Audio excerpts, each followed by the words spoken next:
Bueno, Eliseo, buenas tardes. Muchísimas gracias por acompañarnos.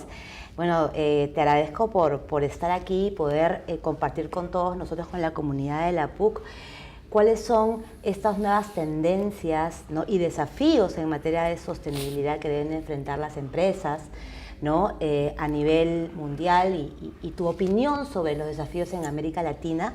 Durante esta entrevista me gustaría tocar estos temas y algo que está impactando mucho en las empresas, o la preocupación, es cómo es que la sostenibilidad impacta en la reputación, la tendencia en los principios rectores de derechos humanos, que también es otro de los temas relevantes, y otros marcos como el Pacto Mundial y los ODS, y que queremos saber un poco qué tan importantes son. Entonces comencemos, Eliseo, cuéntame, ¿cómo las empresas frente a desafíos, tanto ambientales, económicos, sociales, cuáles son esos desafíos que deben enfrentar las empresas hoy en día y en los próximos años? Bueno, buenas tardes. A ver, el tema de la responsabilidad social data, como le contaba a los compañeros y alumnos en estos días, data de hace más de 30 años. Esto no es algo nuevo, ¿no? Lo que ocurre es que la vigencia actualmente viene determinada por algunos elementos que han ido apareciendo en el contexto internacional, ¿no? El primero, el cambio climático, ¿no? Este es un tema que está afectando a la manera de interpretar por parte de las empresas estos desafíos que tú decías, que de alguna manera están contribuyendo a hacer un planeta más habitable, ¿no? Ahí están las cumbres desde Kioto hasta las cumbres COP, que lo que están es generando que la responsabilidad sobre el tema del medio ambiente va a condicionar seguramente la habitabilidad del planeta en los próximos siglos, ¿no?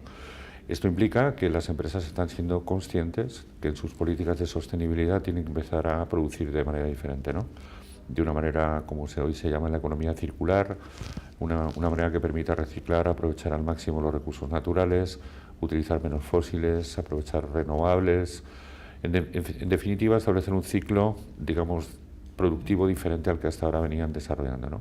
Por tanto, el cambio climático va a situar un poco el nuevo reto de la sostenibilidad, y las empresas ahí van a tener mucho que decir, ¿no? El segundo elemento que va a afectar mucho es la manera de interpretar lo que tú decías, que son los derechos humanos, ¿no? El modelo de la responsabilidad social estaba muy basado fundamentalmente, básicamente en el ámbito laboral, en el ámbito medioambiental y un poco en la transparencia económica, ¿no? Y con el reto final de la competitividad. Hoy día, Naciones Unidas, desde el primer pacto global, que era un pacto voluntario, precisamente a raíz de la crisis económica ha empezado a darse cuenta que las multinacionales, especialmente en terceros países, dentro del tema de la deslocalización, están generando impactos negativos, ¿no?, por las condiciones laborales, por las condiciones ambientales, por la falta de regulaciones externas, aspectos como los paraísos fiscales, etcétera. Están creando una conciencia internacional de que hay que regular transversalmente el tema de los derechos humanos en el ámbito de las empresas, ¿no? Y esto hace que en el año 2011, a través de Ruggie, que era un asesor del anterior secretario general de Naciones Unidas, Kofi Annan, realizó un primer inventario de la situación de las multinacionales en el planeta, viendo la trazabilidad entre lo que es la sede jurídica y la producción final de los artículos, y determinó por primera vez la obligación también del Estado de intervenir sobre los impactos que las empresas generen, ¿no? Lo que se llama proteger, respetar, reparar, ¿no? Y los procesos de debida diligencia. Yo creo que esto es lo que está marcando la agenda hoy de las empresas, ¿no? Una preocupación medioambiental, una forma de producir de manera distinta, y por otro lado la transversalización del enfoque de derechos humanos con la aplicación de los principios rectores, que ligan mucho con los nuevos objetivos de desarrollo sostenible. Justamente hablando de los derechos humanos, ¿no? Justo en el Perú muchas mineras ahora están empezando a preocuparse por estos principios voluntarios de vigilancia y seguridad de derechos humanos. Hay una preocupación incluso por otras industrias extractivas, como tú mencionabas, sobre, bueno, ¿y cómo estoy protegiendo o respetando el trabajo infantil, trabajo forzado, no discriminación?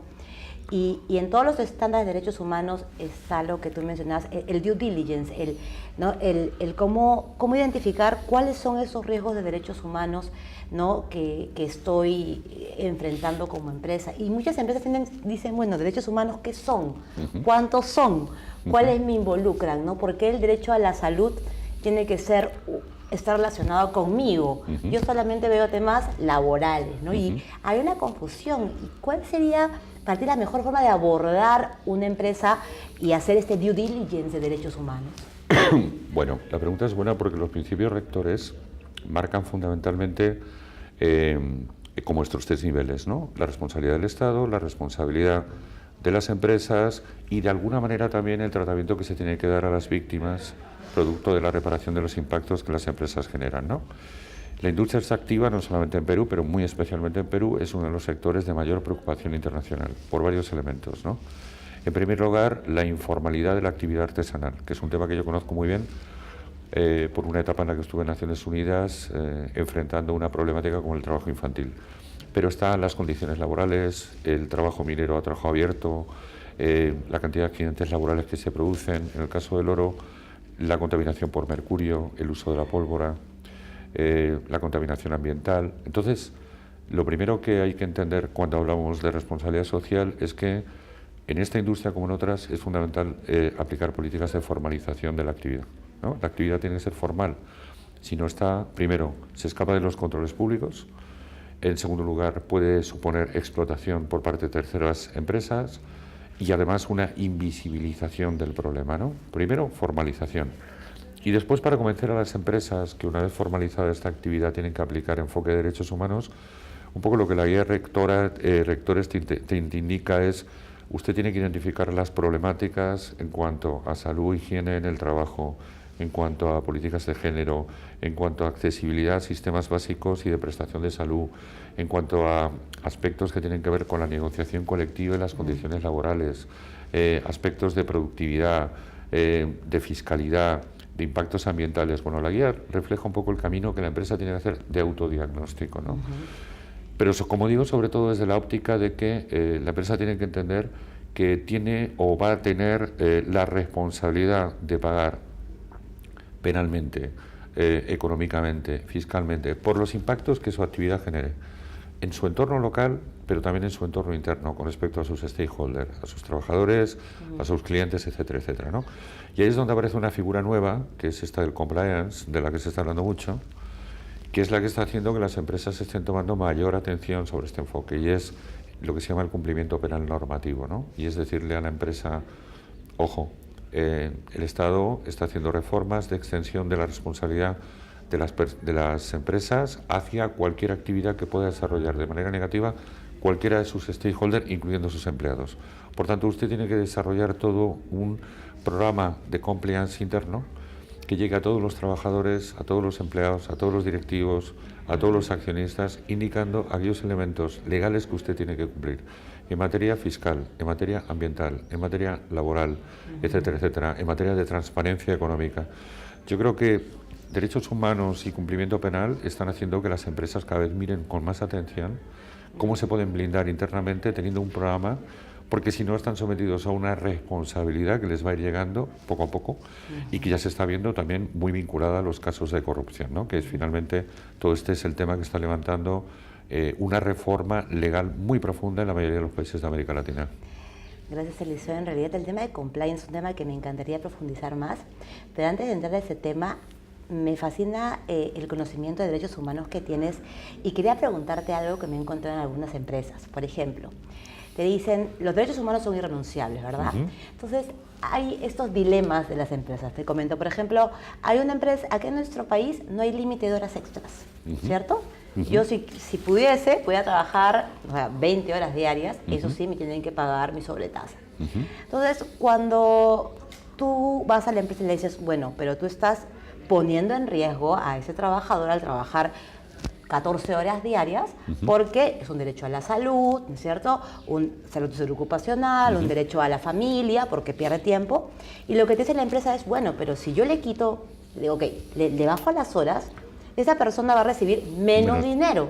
Y estoy afectando su derecho a tener un hogar, dar alimentación a su familia. Entonces, yo me cuestionaba y decía, ¿qué debería hacer la empresa para decir estoy cumpliendo con los derechos humanos en ese contexto donde no hay límite de horas extras? Y la empresa piensa, bueno, pues le estoy dando, y el trabajador exige además trabajadoras extras porque le genera un ingreso adicional. Sin embargo, estás vulnerando también otro derecho. ¿Cómo se puede enfrentar este dilema, digamos, de derechos humanos? Bueno, a ver, la pregunta es pertinente porque el enfoque depende mucho desde qué óptica lo veamos, ¿no? Veamos, por ejemplo, en positivo los países en los que mejor funciona la responsabilidad social a nivel empresarial. En primer lugar, porque hay una conciencia educativa, es decir, desde la educación hay que trabajar todo, ¿de acuerdo? El ciudadano tiene que estar preparado para que el día de mañana, en el puesto que le toque, en su ámbito social y empresarial, tiene que partir de la base de que hay unos principios, derechos fundamentales que tiene que cumplir. Si vemos los países del norte de Europa, si vemos países como Nueva Zelanda, como Canadá, están en los más altos estándares de cumplimiento de sus responsabilidades fiscales, penales, administrativas, laborales. ¿Por qué? Porque todo esto se trasvasa en el sistema educativo, ¿no? Por tanto, la educación es un poco la base de todo. Segundo elemento, el cumplimiento de los tratados y convenios internacionales. Antes hemos hablado del Pacto Global, pues el Pacto Global, en su principio 2 y 3, habla de los convenios colectivos y los derechos laborales.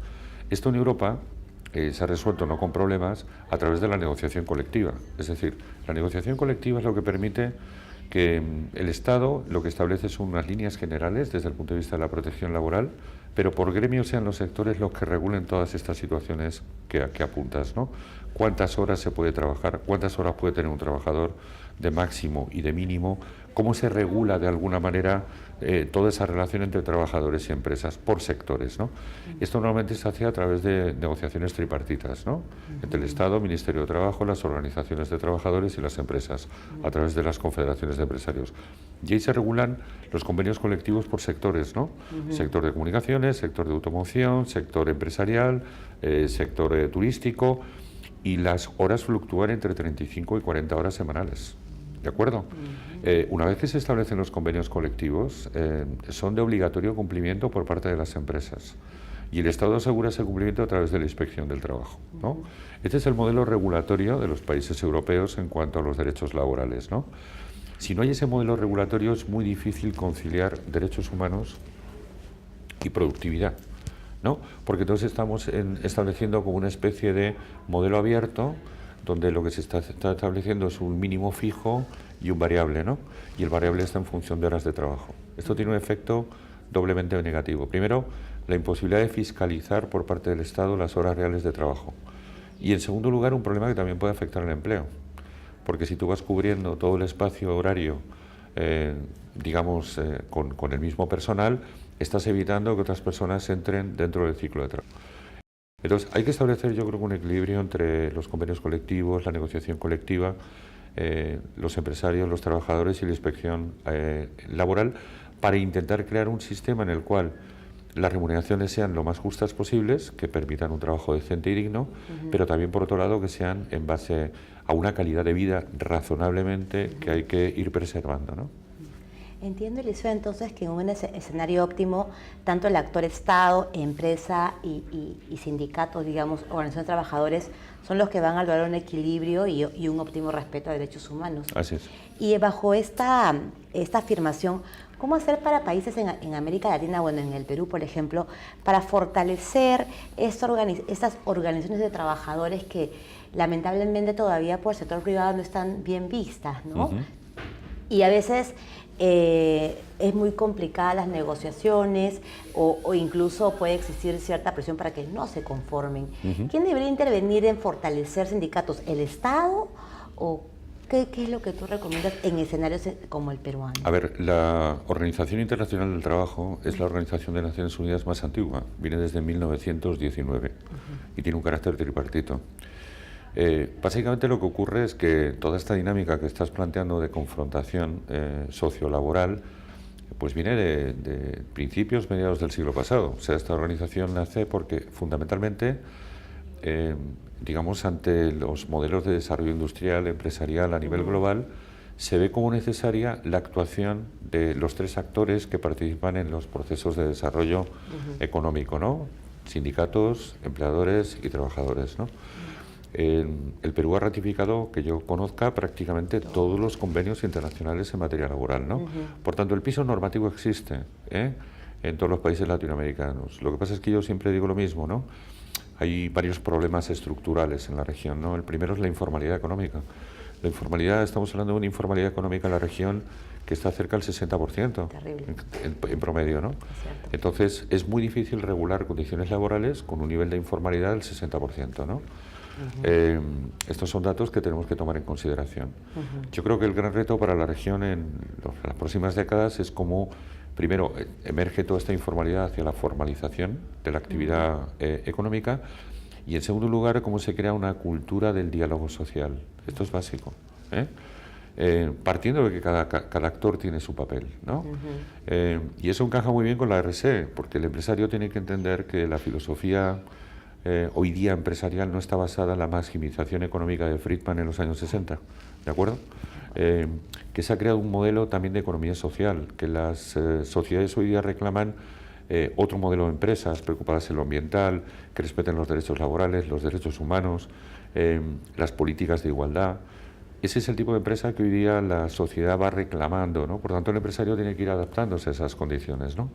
Los sindicatos tienen que también tener, entre comillas, capacidad de adaptación al medio, ¿no? Es decir, capacidad de negociación y de diálogo, ¿no? No políticas confrontativas, ¿no? Y el Estado tiene que velar porque ese diálogo se produzca de una manera fluida. Por tanto, si somos capaces de ir formalizando la actividad económica y creando una cultura de diálogo social, yo creo que podremos ir consiguiendo unas condiciones laborales dignas, unas retribuciones justas, y yo creo que también un mejor nivel de competitividad y productividad de las empresas. Muchas gracias, Eliseo, por aclararnos este panorama tan complejo para nuestro país hoy en día. Y hay un tema muy importante y de gran relevancia también, que es el tema del compliance, ¿no? En nuestro país, desde el 1 de enero de este año, ha salido una ley que es la ley de administrativa, es la responsabilidad administrativa de la persona jurídica. Ahora, si un funcionario de una empresa de repente entra a pagar una coima a una entidad del Estado, el gerente general es sujeto penal, la empresa es sujeto penal, e incluso las multas pueden llegar a ser tan altas que puede desaparecer la empresa. Entonces, las empresas acá actualmente están tratando de desarrollar programas de compliance, así le denominan, para disminuir los riesgos de corrupción. Sin embargo, te escuché anteriormente de que el compliance va más allá de solo temas de corrupción. Entonces, me gustaría que pudieras profundizar sobre esto. Sí, el compliance es una terminología nueva, pero que sin embargo corresponde a una idea muy antigua. El compliance surge en Estados Unidos allá por los años 70, ¿no? Sobre todo con el tema de las inversiones de las empresas multinacionales latinoamericanas fuera de su territorio. Entonces los americanos, ante escándalos de corrupción, que vienen desde los casos Enron, etcétera, etcétera, empiezan a fiscalizar la actividad de las empresas más allá de sus fronteras. Por tanto, no estamos ante un tema nuevo. Lo que ha levantado todo este tema, como bien dices, es todo el tema de la corrupción internacional, temas como el de Odebrecht, etcétera, que ha afectado a prácticamente toda la región, que ha transversalizado las políticas públicas en muchos países, etcétera. Bueno, este tipo de fenómenos ha creado una alarma social, no solamente en América Latina, sino también en Europa, y se ha producido una especie de revisión, también con las normas OCDE, con las normas europeas. Yo diría que sobre todo la OCDE y Estados Unidos son los que han marcado más las pautas a nivel internacional para la reforma de los códigos penales, ¿no? Esto ha empezado en Europa, porque España también hasta hace un año ha hecho también actualizaciones y modificaciones de extensión de la responsabilidad de las personas jurídicas por temas de cumplimiento penal, y está llegando a América Latina. Y todos los países de la región están adecuándose a esa extensión de la responsabilidad de las personas jurídicas por cualquier actividad que pueda cometer cualquier persona dentro de la organización. Por tanto, estos programas lo que tienen que ir es más allá de los casos de corrupción o soborno.